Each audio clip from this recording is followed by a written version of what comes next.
భారత నేవీ తన సత్తా ఏంటో చూపెట్టింది. సోమాలియాకు సంబంధించినటువంటి పైరేట్లు అంటారు, అంటే సముద్రపు దొంగల నుండి ఒక షిప్ని రక్షించి భారతదేశం అంతర్జాతీయ జలాలలో వేరే వాళ్ళ షిప్ని రక్షించడం ద్వారా భారత శక్తి ఏంటో ప్రపంచానికి చూపించింది. భారతీయ సిబ్బందితో కూడినటువంటి లైబీరియా సరుకు నౌకని హైజాక్ చేసేందుకు సోమాలియా సముద్రపు దొంగలు చేసిన ప్రయత్నాన్ని భారత నేవీ కమాండర్లు చాకచక్యంగా తిప్పికొట్టారు. అందులోని 15 మంది భారతీయ సిబ్బంది సహా మొత్తం 21 మందిని కాపాడారు.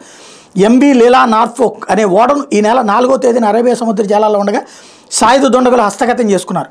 ఆపదలో ఉన్నామని ఆదుకోవాలంటూ ఓడ సిబ్బంది United Kingdom maritime trade operations UK MTO పోర్టల్కి సమాచారం అందించారు. అందులో 15 మంది వరకు భారతీయ సిబ్బంది ఉన్నట్టు తెలియడంతో భారత నేవీ అప్రమత్తమైంది.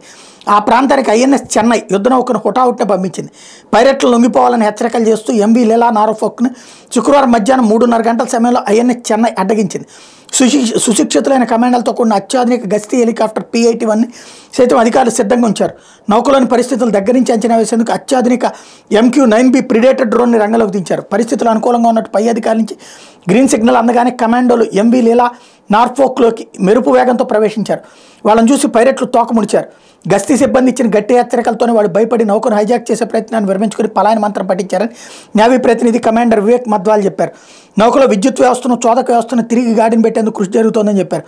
అన్ని పూర్తయ్యాక నౌక ప్రయాణాన్ని మళ్లీ కొనసాగించబోతున్నారు. ఈ ప్రాంతంలో వాణిజ్య నౌకల స్వేచ్ఛానానికి అనువైన వాతావరణం కల్పించేందుకు ఇతర దేశాలకు భాగస్వామ్యంతో పనిచేసేందుకు నేవీ కట్టుబడి ఉంటుందని వివరించారు.